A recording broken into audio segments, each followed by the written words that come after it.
la banque participative soit compétitive par rapport à la banque conventionnelle commerciale, eh bien on a créé un système de réserve qui fait appel plus ou moins au système de Takaful, puisque ce sont les participants qui mettent des réserves pour pouvoir plus tard utiliser ces réserves et glisser les résultats à distribuer par la banque islamique à ses participants. Et de la même manière, on a créé un fonds qui permet aussi de prévoir, en cas de perte du dépôt nominal, de pouvoir puiser dans ces réserves pour indemniser. Ce n'est pas la banque, ce sont un fonds qui appartient aux déposants, qui permet d'indemniser, en tout cas de combler la perte sur le nominal du déposant, puisque dans une banque islamique, il n'y a pas de garantie du dépôt d'investissement, à contrario du système conventionnel. Dans le système conventionnel, il y a un mécanisme de protection, de garantie des dépôts, un système auquel souscrivent toutes les banques, marocaines ou pas. C'est un système qui existe dans tous les systèmes du monde, à savoir une garantie des dépôts auprès d'un fonds, une caisse publique. Eh bien, cette caisse publique ne peut pas être halal, ou en tout cas être considérée halal pour le système des banques participatives. Aujourd'hui, il existe des systèmes qui ont été développés. C'est ce que prévoit la loi, dans le texte de la loi bancaire, en tout cas de la réforme de la loi bancaire qui va être votée ici au Maroc. On prévoit un système de garantie qui sera conforme à la Sharia, et donc quelque part, il devra faire appel au système de Zakaful aussi. On voit que le Zakaful aussi est important pour le système bancaire. Alors, on a parlé des dépôts. On peut aujourd'hui, c'est quelque chose qui n'existe pas encore. C'est une proposition que j'ai faite à plusieurs reprises et qui peut être intéressante. On sait qu'aujourd'hui, les actifs des banques islamiques sont principalement ou majoritairement basés sur des contrats peu risqués avec des revenus fixes, à savoir la murabaha ou l'ijara, donc des contrats de taux, et bien au détriment des contrats de mudalala et de musharaka qui sont plus risqués pour la banque participative. Et bien, si on peut mettre sur pied un système, un mécanisme de protection de l'investisseur, pour l'encourager à prendre part à des projets à risque, dans le capital à risque sous forme de mudalala ou de musharaka, plutôt que sous forme de murabaha, en lui permettant de souscrire à un système de Zakaful qui l'indemniserait en cas de perte. Ce ne serait pas une garantie, mais simplement ce serait la solidarité, comme les commerçants dont je vous parlais au départ, qui partaient dans le nord de l'Arabie, et bien qui permettrait d'utiliser des contrats qui sont plus contributifs au développement économique que ne seraient des contrats commerciaux tels que là, dans le Murabaha. C'est une suggestion que j'ai faite à certains sharia scholars, certains théologiens, et qui l'ont bien accueilli. Pour l'instant, il n'est pas encore opérationnel au niveau des banques, mais j'espère que ce sera un outil qui sera utilisé prochainement, en tout cas dans les prochaines générations, pour changer en tout cas la structure bilantaire des banques islamiques. Alors, qui peut parler de finance sans parler de lettres de garantie aujourd'hui du système bancaire? Eh bien, la lettre de garantie pose un problème au niveau de l'islam, puisque les contrats de garantie ne peuvent pas être rémunérés dans le droit musulman. Eh bien, une manière de pallier à ce problème, c'est notamment le système de garantie sous forme de Zakaful. Et le dernier point, sur lequel je n'ai plus pas le temps de m'étendre, mais dans certains pays, en tout cas, il y a une tradition de banque assurance assez importante. Pour notre pays, je pense que c'est, le connaissant moins bien, je pense que les entités sont quand même assez cloisonnées, mais tout le système de banque assurance peut être transformé en banque Zakaful, qui est très utilisé dans les pays du sud-est asiatique notamment. Alors un dernier slide simplement pour vous dire, il y en a plusieurs que vous retrouvez, mais je vais en commenter principalement un, c'est celui où on parlait de la rentabilité des sociétés de Zakaful. La rentabilité effectivement aujourd'hui des sociétés, des opérateurs de Zakaful est inférieure aux opérateurs, aux éparateurs conventionnels, et quel que soit le cas de figure, que ce soit dans les pays du Golfe, le système coopératif en Arabie Saoudite qui peine quand même à être rentable, mais il est en phase de consolidation puisque la loi date de 2011 et que les opérateurs se mettent aujourd'hui en conformité avec cette loi, mais aussi, vous le voyez, en Malaisie. Alors, il y a plusieurs raisons à cela. on est dans des cours qui sont différents par rapport à le système conventionnel. On a un système de réassurance dans les Tzakafol qui est plus coûteux parce qu'il y a très peu d'opérateurs Tzakafol de réassurance islamique. Il y a aussi la taille des opérateurs Tzakafol qui sont aujourd'hui beaucoup trop petits par rapport aux opérateurs, aux géants à côté de l'assurance conventionnelle. Et on a aussi le fait qu'on n'a pas encore de suffisant, d'économie d'échelle suffisante, puisqu'on a des opérateurs plus petits et donc des masses de participants beaucoup plus petites, ce qui rend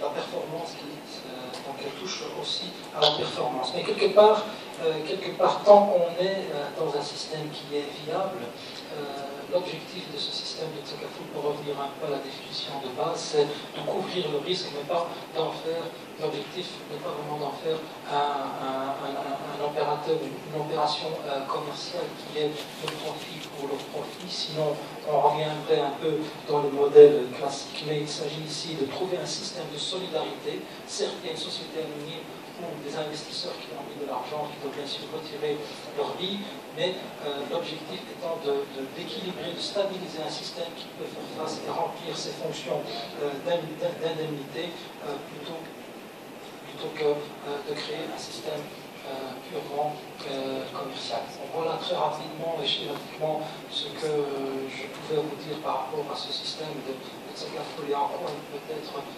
complémentaire au système de banque participative que nous avons développé. Et nous attendons aussi de valider la loi sur le Tzakaful dont va nous parler notre ami Nadams pour être vraiment complémentaire au système de banque participative ici au Maroc.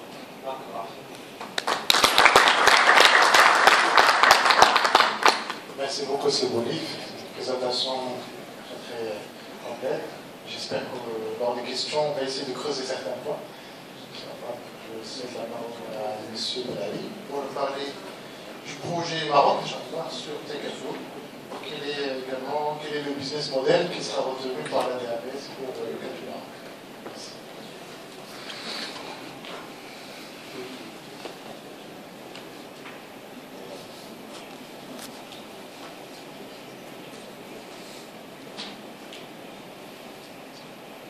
بسم الله الرحمن الرحيم والصلاة والسلام على سيدنا رسول الله وآله وصحبه.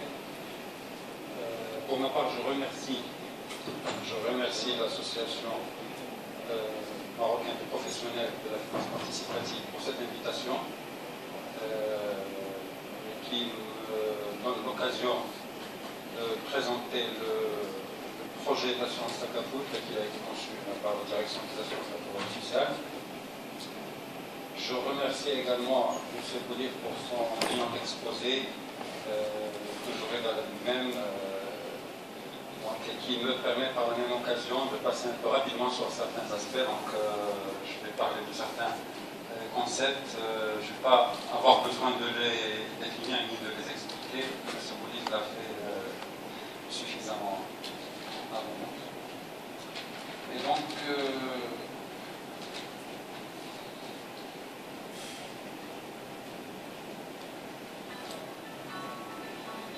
comme cela a été expliqué, donc la finance islamique s'impose de plus en plus dans le paysage économique et financier mondial, je dirais. Et l'assurance Tzakaful n'est pas du reste, donc elle connaît également un certain développement et elle constitue un élément vraiment important dans la sphère financière internationale.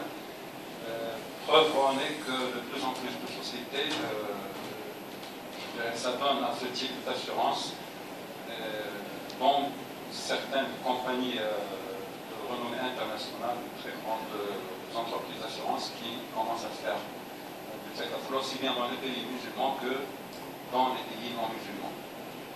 Donc le Maroc n'est pas du reste, donc il marque également une volonté certaine d'aller dans cette voie. Et c'est dans ce sens que, bien sûr, l'administration a envisagé de mettre en place un cadre propice pour le développement de ce type d'assurance, Elle a préparé un projet de loi qui est dans le circuit d'adoption.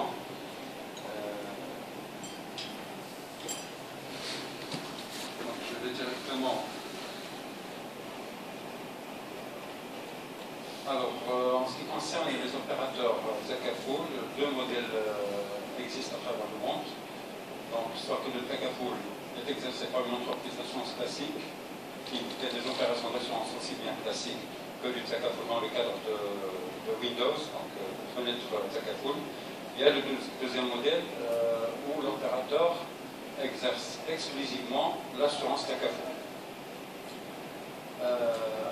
Alors, peut-être, si Saïd m'a demandé également de parler un peu des aspects réglementaires et de l'arrêté, est-ce qu'il y aimerait éventuellement dans l'arrêté. Là, ce que je vais vous présenter, c'est la loi, c'est le projet de loi. Les projets de textes réglementaires ne sont pas encore préparés. Donc, il faut attendre que la loi soit adoptée pour préparer les textes réglementaires. Mais bon, il y a un certain nombre de points sur lesquels on a quand même et sur lesquels je peux parler rapidement au fur et à mesure des aspects qui seront développés dans les arrêtés. Et donc, je passe rapidement. Donc, le fonds Zakafoul a pour charge de recevoir les participations, les donations des participants, il supporte l'indemnisation, assure la répartition des excédents. Je passe rapidement là-dessus parce que ça a été expliqué. L'opérateur Zakafoul est une entreprise d'assurance chargée de la gestion de ce fonds Zakafoul pour le compte de la collectivité, moyennant une commission, moyennant, je dirais plutôt une rémunération selon le modèle choisi par l'opérateur. Alors, au Maroc, on tombe plutôt vers ce deuxième modèle, donc qui est l'exercice de l'opération Zakafoul à titre exclusif. Donc c'est un choix qui a été fait, qui a été transcrit au niveau de la loi. Donc c'est l'agrément. Une entreprise d'assurance qui est agréée pour les opérations classiques ne pourra pas être agréée pour le Zakafoul et vice versa. La seule opération que pourra effectuer l'opérateur Zakafoul en dehors de cette assurance, c'est la réassurance. Uniquement la réassurance pour l'opération pour laquelle il est agréé. Alors les principes de base qui sont retenus, donc là aussi je vais passer rapidement, la participation dans l'opération d'assurance Zakafoul est basée sur le don. Le risque assurantiel est supporté par la collectivité des participants et non plus par l'assureur comme dans l'assurance classique. Troisième principe, et là c'est une des clés voûtes de l'assurance Sharia compliance. Les investissements doivent être faits dans des valeurs bien entendu conformes à la Sharia. Et enfin, un principe qui a été retenu également au niveau de la loi, c'est l'engagement de l'opérateur d'accorder une avance sans intérêt en cas de déficit, ce qu'on appelle le Qard Hassan, pour pouvoir combler tout déficit au niveau du fonds Zakafoul. Alors rapidement, donc, je passe rapidement sur les principales dispositions du projet. Donc,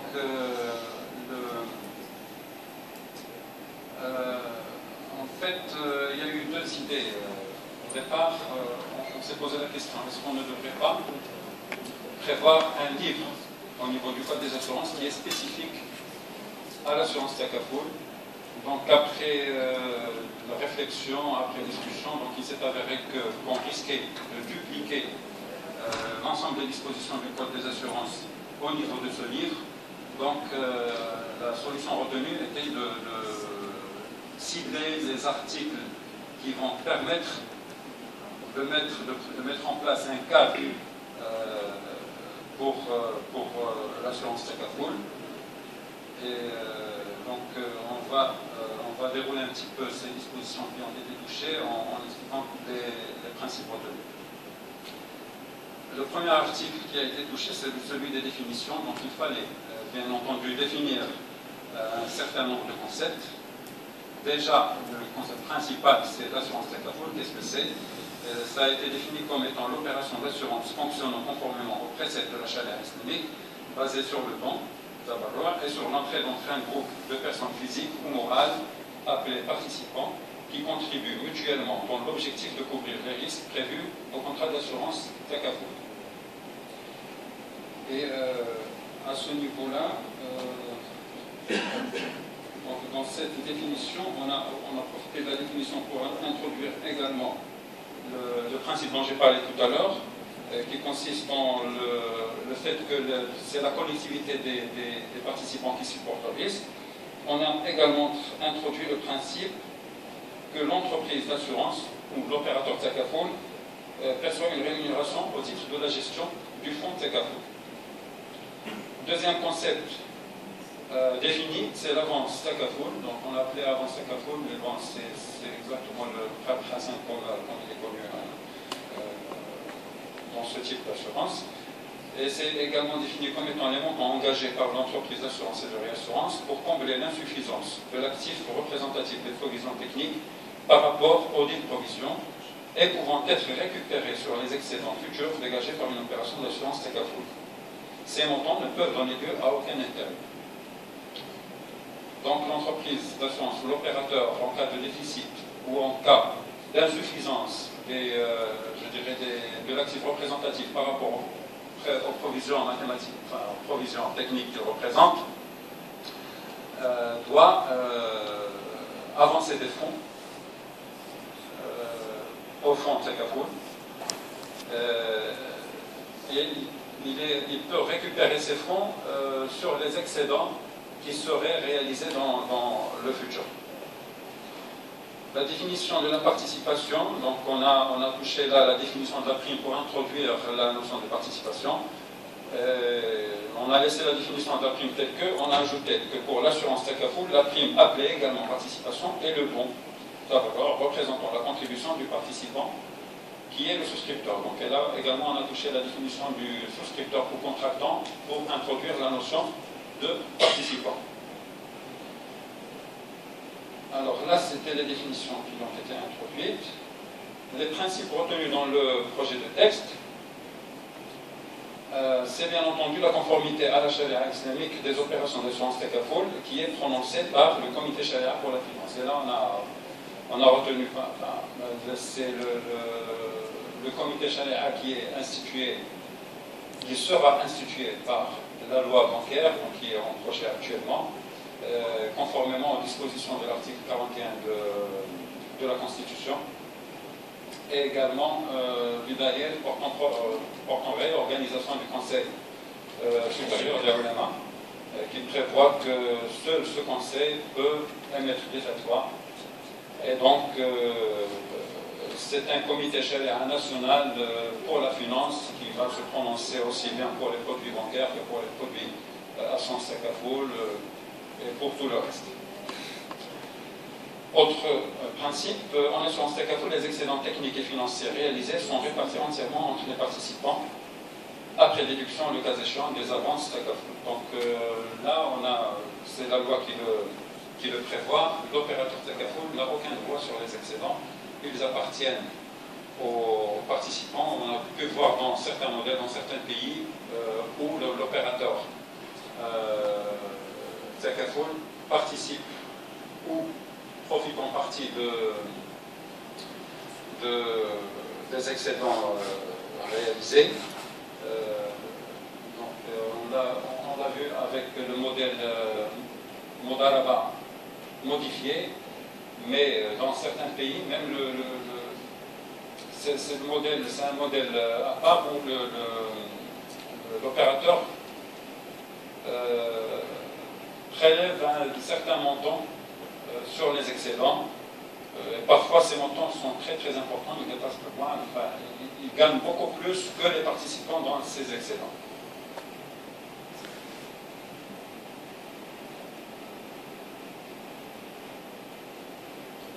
Et là, la détermination, le calcul des excédents sera certainement prévu par voie réglementaire, donc c'est du moins ce que prévoit la loi. La distribution numérique. Troisième principe, en cas d'insuffisance de l'actif représentatif des provisions techniques par rapport aux provisions, l'entreprise d'assurance et de réassurance doit combler dans les conditions fixées par voie réglementaire ce déficit par des avances TECAFOL. Cette disposition doit être rappelée dans tout contrat d'assurance. Ça, on en a parlé. Autre principe, les modalités de détermination des excédents techniques et financiers de récupération des avances TECAFOL effectuées par l'entreprise d'assurance et de réassurance sont fixées par voie réglementaire. Non seulement les modalités de détermination, mais également, je dirais, la répartition de ces excédents. Donc, parce qu'en principe, il y a plusieurs modes de répartition des excédents. Ils peuvent être réintégrés dans le fonds, ils peuvent être répartis entre l'ensemble des participants, ils peuvent être répartis entre un certain nombre de participants selon un critère déterminé, ceux qui ont participé pendant une certaine période, sans qu'ils n'ont pas eu de sinistre pendant l'année, etc. Il y a plusieurs modèles. Et là, c'est la voie réglementaire, c'est le texte réglementaire qui va définir, le cas échéant, comment répartir ces excédents sur l'ensemble des participants.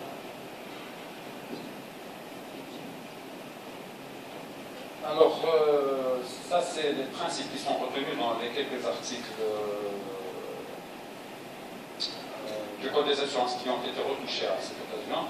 Il y a d'autres articles qui ont été touchés juste pour apporter une certaine harmonisation et pour introduire certains compléments par rapport au dispositif qui est en place.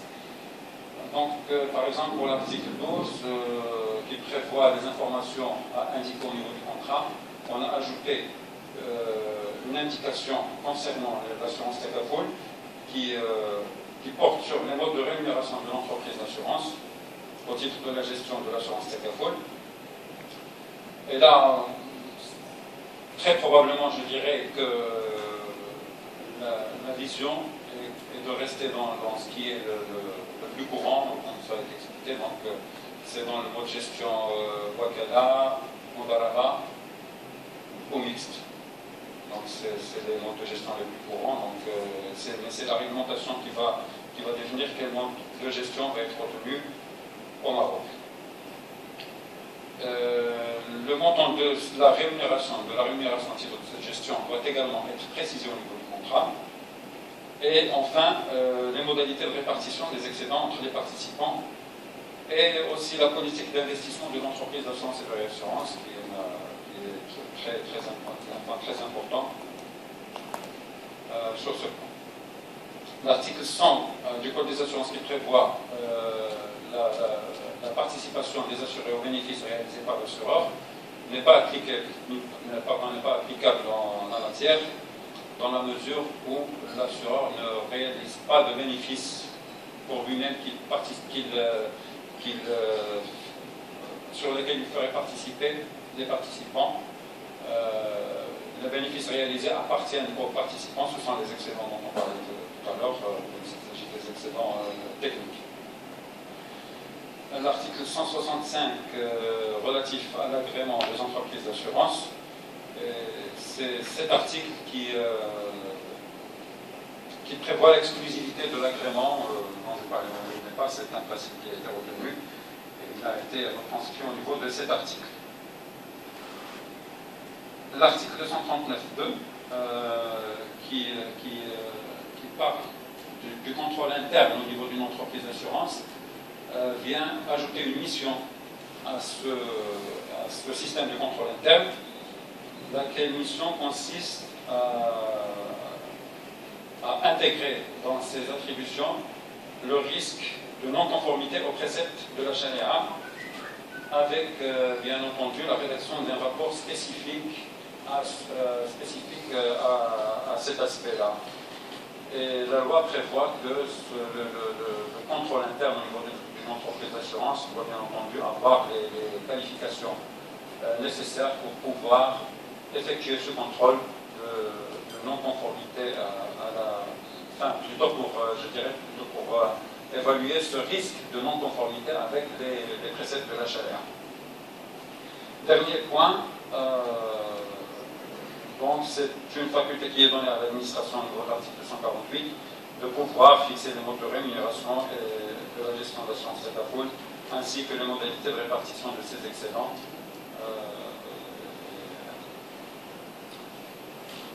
Donc voilà, ce sont l'ensemble des aspects qui ont été retouchés au niveau du code des assurances. Et pour finir,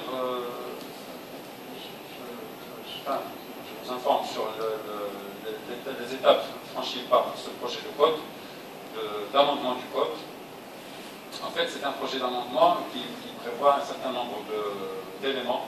Donc il y a des amendements de certains articles indépendants du Takaful, il y a des amendements qui sont spécifiques à l'assurance Takaful, et puis il y a de nouvelles dispositions qui introduisent une obligation d'assurance par rapport à des risques liés à la construction, notamment la responsabilité civile décennale et la tout risque chantier qui sont introduits au niveau du même amendement. Le texte est passé par la commission administration et organisation conformément à ce qui est prévu dans la réglementation, donc il a été adopté au niveau de cette commission.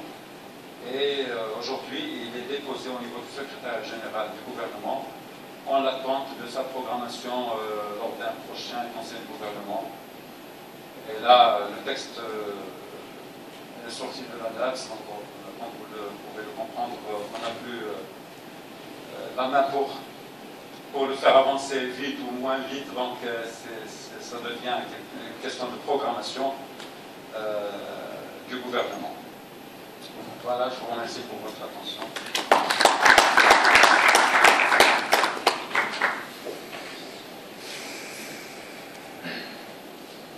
Merci beaucoup, Simali. Nous allons commencer par une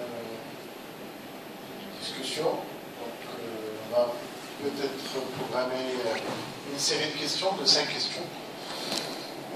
Avant de poser la question, juste vous présenter. Voilà, donc, un des deux panélistes essaiera de vous répondre. À vous la parole.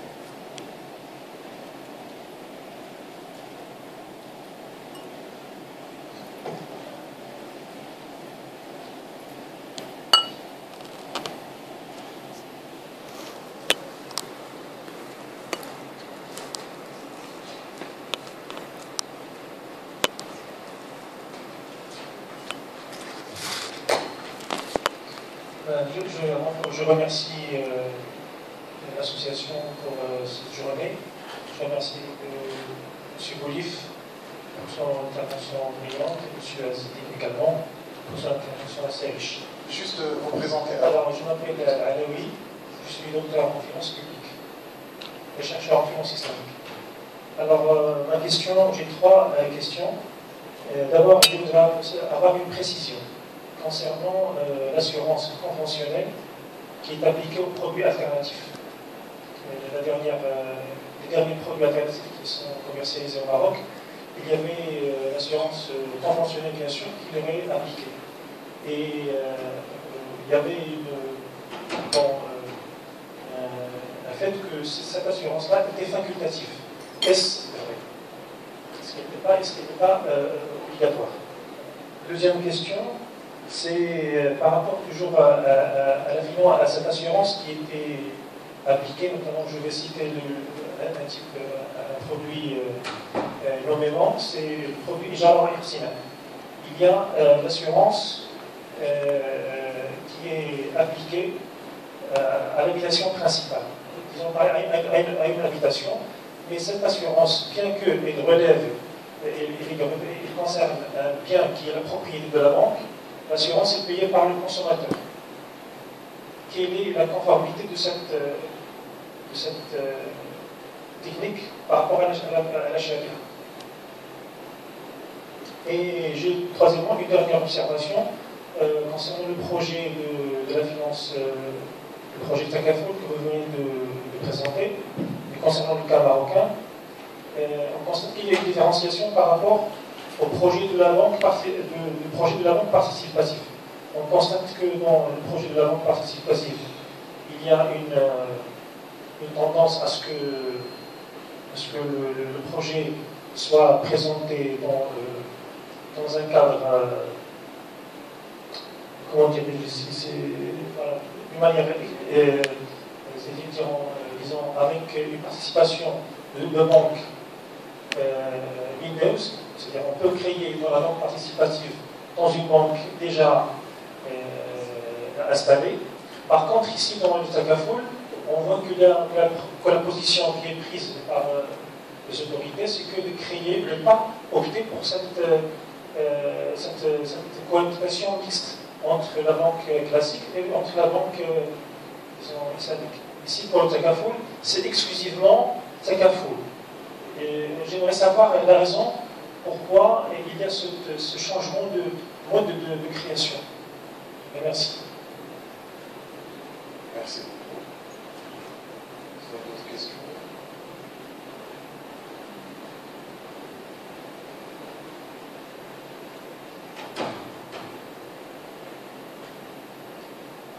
Très bien, on va démarrer avec une réponse pour CRLB. Alors CRLB, première question. Vous souhaitez revenir sur l'assurance des produits alternatifs, notamment l'assurance classique qui est utilisée pour les produits alternatifs. Oui, alors en assurance, en couverture de prêt, de manière générale, la souscription d'une assurance pour garantir en quelque sorte le remboursement du prêt est toujours facultative, que ce soit en matière de produits bancaires conventionnels ou de produits alternatifs. Donc c'est une condition qui est en général exigée par les banques. C'est une des conditions exigées par les banques pour l'octroi de crédit. La loi n'a jamais, il n'y a jamais eu d'obligation légale et réglementaire pour la souscription d'une assurance pour couvrir un emprunt, donc de manière générale. Donc ce n'est pas uniquement pour les produits alternatifs. Pour ce qui est de la deuxième question, pardon. Pour la deuxième question, c'est par rapport à l'Ijara Occident. Par rapport au Ijara Occident, pourquoi c'est inversé? Finalement, l'assurance est payée par le consommateur, mais non pas par la banque. Là aussi, bon, c'est une disposition au niveau du Code des assurances qui permet à toute personne qui a intérêt à conserver un bien à le faire assurer. Donc et là, je crois en l'occurrence, c'est plus la personne qui va utiliser le bien, donc en l'occurrence l'habitation par exemple, qui a intérêt à le faire assurer, et non pas la banque. Et ça, c'est permis par la loi, donc il n'y a aucune contradiction par rapport à l'argumentation. Vous avez posé la question sur le plan Sharia. Je suis désolé, c'est pas j'ai pas les compétences nécessaires pour répondre à cette question. Vous comprendrez bien, je crois. On va poser la question à Sharia. Est-ce que c'est normal dans un cas d'un produit que l'assurance soit payée par le consommateur? Disons qu'effectivement, ce n'est pas normal pour les contrats. Déjà, vous avez dit déjà c'est là que comme la dénomination ici au Maroc, il n'est effectivement pas normal que ce soit le client qui supporte la charge de l'assurance. Donc, toutes les normes en vigueur actuellement, notamment les normes de l'OFI, prévoient que ce soit l'opérateur, donc le bailleur, qui prenne en charge l'assurance. Maintenant, en général, ce qui s'effectue, que ce soit pour l'immobilier ou pour l'équipement, c'est que, bien sûr, dans la perspective de rester compétitif, l'assurance est payée par la banque, mais est incluse dans le loyer de l'équipement ou de l'immobilier, c'est cela. Donc ça, c'est la base qui existe aujourd'hui au niveau des normes. Moi, personnellement, vivant en Europe, nous avons eu d'autres avis qui sont notamment d'application au Canada pour ce qui est de l'assurance des véhicules, où certains théologiens sont revenus sur ce principe-là en disant qu'il n'y avait pas et là j'en suis toujours, je ne suis pas théologien, mais en tout cas j'espère avoir une réponse bientôt, c'est qu'il n'existe pas de texte, il s'agit d'un consensus entre les théologiens, mais qu'il n'y a pas de texte nassian et qat'i pour dire que ce soit le client qui doit supporter, que ce soit l'opérateur ou le bailleur qui doivent supporter la charge.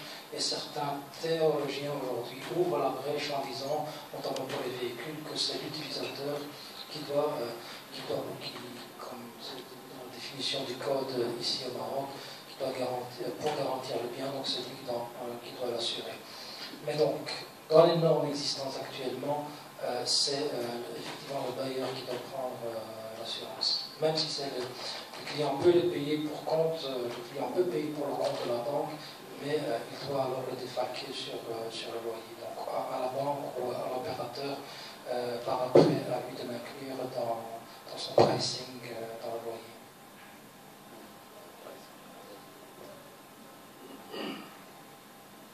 Alors, troisième point, il s'agit plutôt d'une observation. Vous avez parlé pourquoi les banques participatives, la loi de banque va autoriser des Windows pour les banques, alors que pour Takaful, c'est plutôt le standalone, c'est-à-dire une structure qui est dédiée à l'assurance Takaful. Pourquoi ce changement de vision par rapport à banque En fait, ce n'est pas un changement de vision parce que les deux lois ont été préparées indépendamment, donc chacune a opté pour une vision. Je ne peux pas expliquer la vision de Banque Umralid, donc je ne peux pas me mettre à leur place pour expliquer pourquoi ils ont opté pour la notion de Windows. Par contre, pour ce qui est de la DABS, donc le choix, ce qui a été observé, je crois, à travers le monde, les deux modèles ont coexisté pendant longtemps, mais je parle sous le contrôle de ce livre. La notion de Windows a plutôt tendance à disparaître. Parce que, bon, il a été estimé que on ne peut pas, au même endroit, vendre du Sharia compliant et du non-Sharia compliant. Là, il y a un exemple qui me revient à l'esprit, qui m'a été conté par quelqu'un, même si on est au mois de Ramadan, vous m'excuserez de vous le citer quand même. On ne peut pas demander à quelqu'un d'aller acheter du lait dans un bar. Et donc, il y a cette vision, je crois qu'il y a cette vision comme quoi il faut que les choses soient faites séparément et qu'un opérateur Takaful se focalise surtout sur les produits Sharia compliant, sur les produits Takaful, et ne pas faire de l'assurance conventionnelle. Donc c'est un choix, c'est une option qui est adoptée pour le projet de loi Takaful. Sur l'expérience, passage de Windows et standalone. Effectivement, la tendance veut qu'aujourd'hui, que ce soit dans le système bancaire ou dans le système d'assurance Takaful, on est plutôt vers des opérateurs intégrés, donc ne faisant qu'un, je ne sais pas dire un métier, en tout cas, que de l'islamique ou du conventionnel. La tendance est claire dans la banque islamique. Dans l'assurance islamique, les guichets n'ont jamais vraiment démarré, donc il y en a quelques-uns, mais pas énormément. Pour les raisons que vous avez citées, cette raison vaut pour les deux, je pense, pour la banque et pour l'opérateur Takaful, mais il y a une autre raison qui est plus complexe dans le système d'assurance, à mon avis, c'est celui de la supervision, et notamment tout ce qui est calcul de solvency, tout ce qui est solvabilité, à partir du moment où vous avez un opérateur qui a un guichet, comment faire en sorte de séparer, de ségréguer ce qui appartient à la société, ce qui est à l'activité conventionnelle avec ce qui est activité islamique, sachant que c'est une seule entité juridique. Et les législations des pays traitent la solvabilité d'une seule manière, donc il serait difficile dans le cadre d'une seule entité de tenir compte de la spécificité des sociétés d'assurance islamique, qui est un fonds de participants donc indépendants, et l'autre partie de l'institution qui est conventionnelle et qui fait partie des fonds propres, avec les fonds propres de la banque. Donc je pense qu'il y a une difficulté supplémentaire à avoir des clichés islamiques dans le cas des opérateurs de café. Merci beaucoup. S'il y a d'autres questions, une série une question supplémentaire.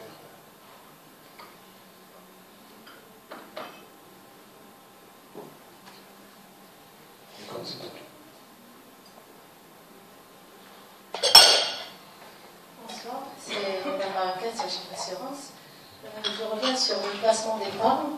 Est-ce que dans le placement d'épargne classique, à la sortie, il y a lieu d'un paiement d'IGR? Est-ce que c'est le cas pour le placement islamique? Et si c'est dans l'affirmative, quelles sont les modalités de calcul de ce paiement d'IGR?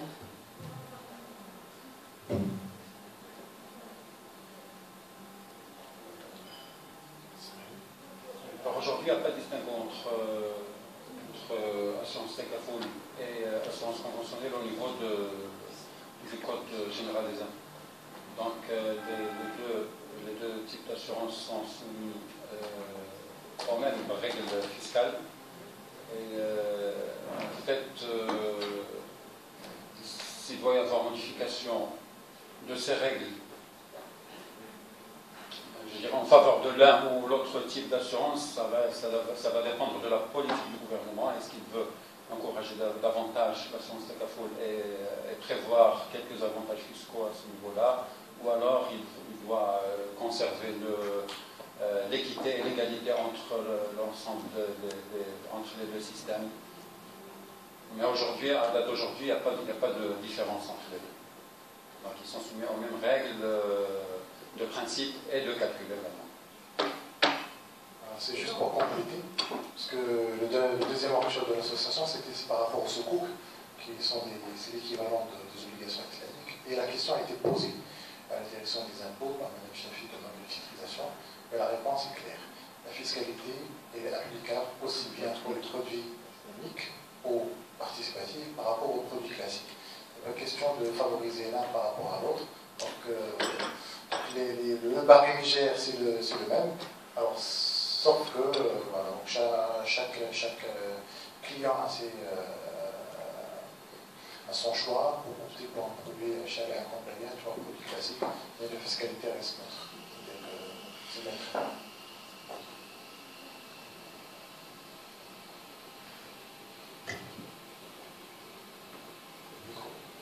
Je suis assureur conseil. Enfin, le texte est là dans le contrat sanctionneur qu'on a eu tout à l'heure. Je voudrais savoir quelles sont les perspectives justement de mise en place de compagnies d'assurance dans les 5 années à venir, comment elles vont évoluer. Est-ce que vous avez une idée? Est-ce qu'il y a des études qui ont été faites dans ce sens?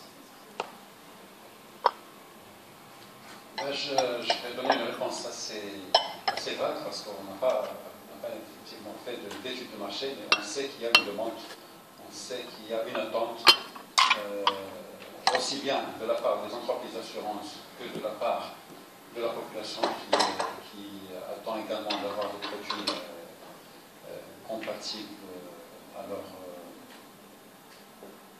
compatibles à la charia. Et je crois qu'une fois la loi mise en place, ça va aller, à mon sens, ça va aller un peu rapidement. Je crois qu'il y a un potentiel en la matière. En tout cas, l'administration est partie du principe qu'il fallait qu'il fallait mettre en place un cadre, et du moins pour permettre d'exercer ce type d'opération. Maintenant, quand les investisseurs se montreront, ce cadre sera là, il va leur permettre de fonctionner. Attends, est-ce que le cadre s'est imposé parce qu'il va y avoir des banques et on a besoin de produits Tekafoul? Voilà, parce parce qu'il y a d'autres besoins peut-être.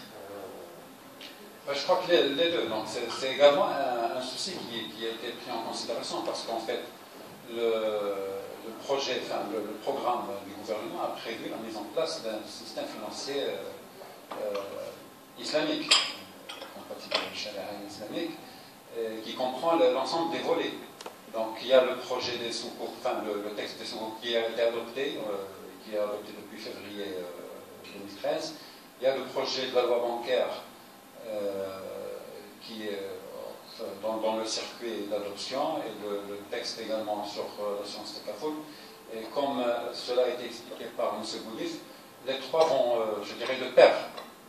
On ne peut pas imaginer des produits bancaires, comme on en parlait tout à l'heure, sans y avoir de produits d'assurance Tekafoul sous-jacents qui puissent permettre le développement de ces produits.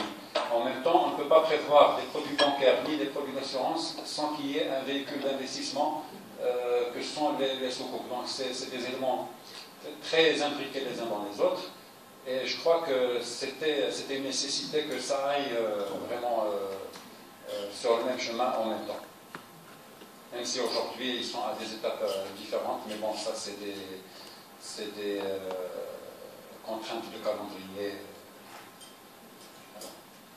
C'est juste pour compléter, par rapport aux enquêtes par sondage, il y a récemment IFAS Paris qui a effectué une enquête par sondage et c'est pratiquement le taux qui est sorti, c'était pratiquement 97%. 97%, c'est énorme. Les Marocains sont intéressés par des produits charia complets. Alors, il y avait une autre étude qui a été effectuée avec le CDVM sur la partie soukouk, auquel toutes les sociétés de gestion d'actifs ont participé. C'est pratiquement 90% des sociétés de gestion sont intéressées par des soukouk. C'est-à-dire que le gisement il est énorme, qu'il y a une demande. Maintenant, il faut juste transformer cette demande en offre, aussi bien pour l'assurance. On revient pour la partie Tekafoul, les gens sont intéressés par tout ce qui est le plan d'épargne, les contrats de compte, adossés à des produits charia complets. Voilà. Qui dit adosser les charia complets, ça veut dire des OPCVM, qui sont charia complets. Voilà, c'est le développement de l'épargne à travers le contrat multi-compte, ou bien directement à travers les gestion, c'est investir directement dans des fonds charia complets. Alors, le CDVM ne peut pas agréer tout de suite les fonds charia complets avec toute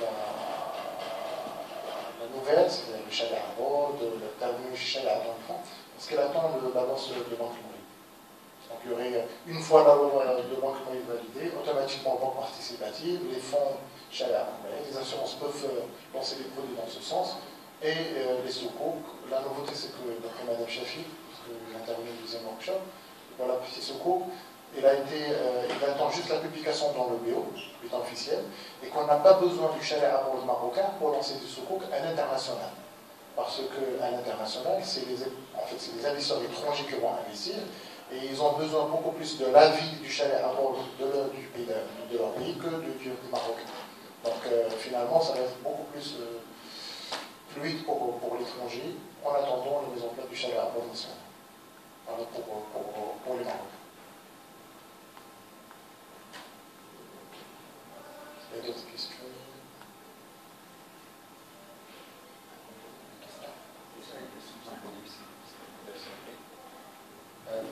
Une question, juste une dernière peut-être remarque par rapport à Khaled Nawaïs, chef de mission à l'ABM5. C'est juste pour revenir à la logique de l'exemple qui a été cité par ici par rapport au lait à l'alcool. Donc, moi je me pose la question peut-être avec d'autres collègues confrères. Par rapport à la logique qui a poussé la DARS à confiner son choix, à donner donc peut-être l'agrément de créer les sociétés ou d'instaurer les sociétés Tekafoul. Donc, si on veut dire, instaurer des laiteries par des tenanciers qui ont des débits de boissons. Donc, on se base sur quelle logique? Là, ce modèle a l'avantage d'être étanche, complètement étanche. Donc, même si l'entreprise, enfin l'opérateur Takaful est une filiale d'une entreprise qui fait des opérations classiques. Ce sont deux entités juridiques complètement indépendantes. Leurs comptabilités sont complètement indépendantes. Leurs fonds sont indépendants, même si les capitaux sont apportés par la société mère qui fait l'assurance classique. Mais là, je crois que sur ce plan, il y a des avis de l'ULMA qui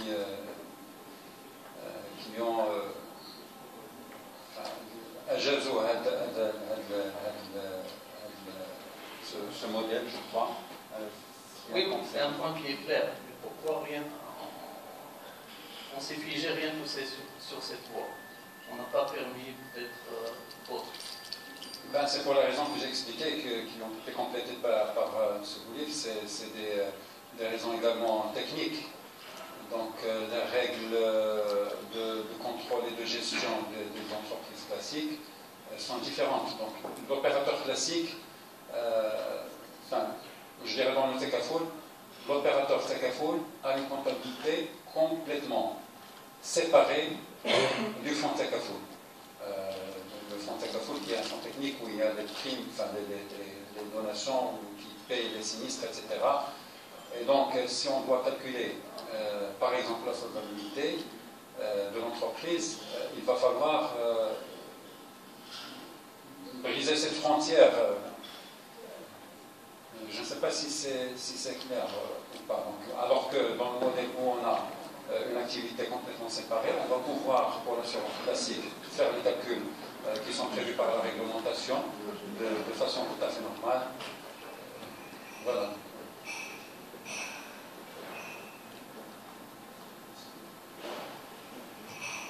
Vous avez une question pour M. Boulif?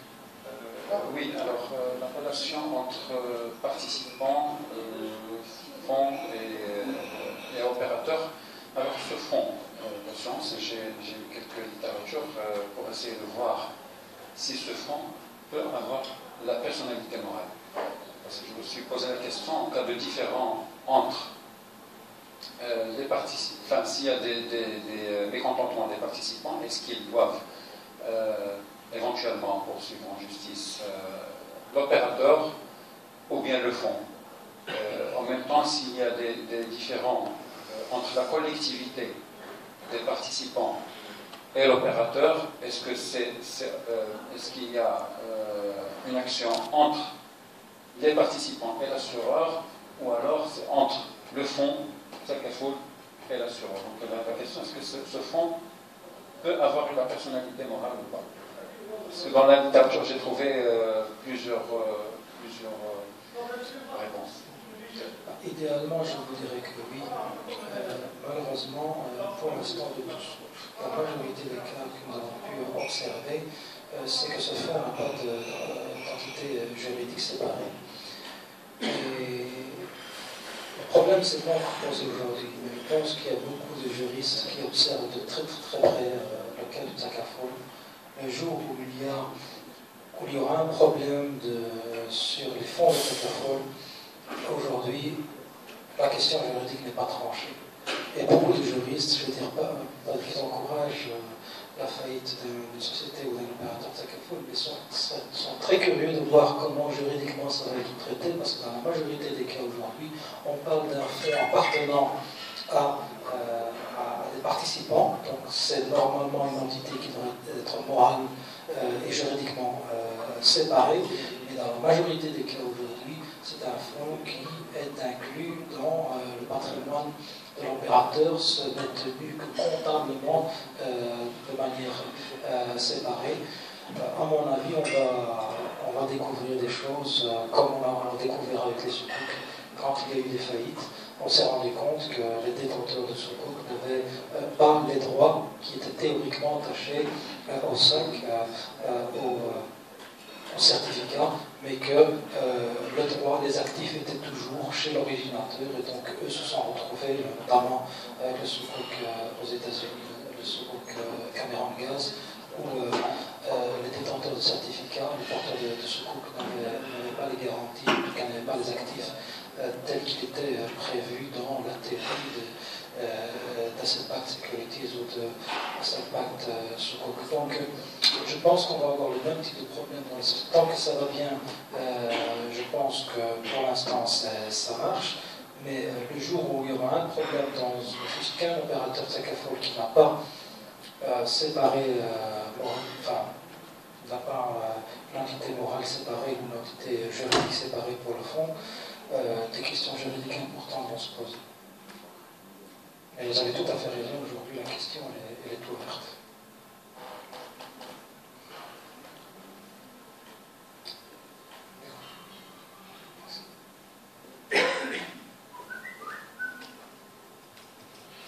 Romain,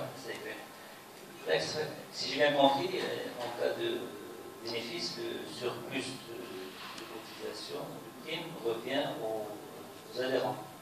Est-ce individuellement ou collectivement?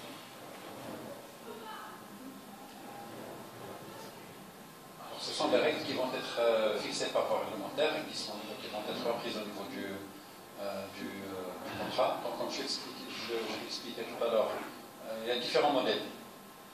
Donc, soit les fonds vont bénéficier au fond, donc ils vont rester dans le fond, donc tout le monde va en bénéficier d'une manière ou d'une autre. Un exemple de manière dont les participants pourraient bénéficier, c'est qu'il y ait, si les excédents sont assez importants, c'est qu'il y ait une diminution du montant de la donation. Ils peuvent en profiter de cette manière ensemble. Il y a d'autres modèles qui prévoient la distribution de ces excédents. Et bien sûr, qui dit distribution, ça veut dire que chacun va en profiter au prorata de son intervention ou de manière forfaitaire. Et il y a également des modèles où tous les participants n'en profiteront pas. Donc certains participants vont en profiter selon un critère qui est déterminé dans le contrat. C'est-à-dire que l'opérateur va dire que les assurés qui n'ont pas eu de sinistre pendant l'année vont profiter de l'excédent. Voilà, donc ces différents modèles, c'est des choses qui seront arrêtées un peu plus tard, soit dans le contrat, soit dans la réglementation.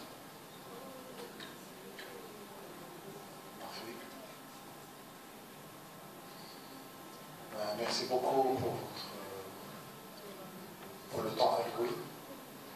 Nous essayons d'organiser d'autres workshops et un autre forum Charba en partenariat avec Reuters, partenaire Knowledge. Nous vous remercions encore une fois. Très bientôt. Et bien sûr, nous restons toujours en contact par mail s'il y a des questions, etc.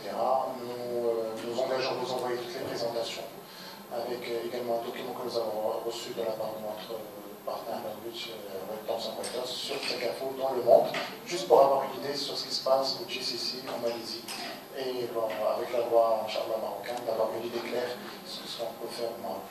Voilà. Merci beaucoup.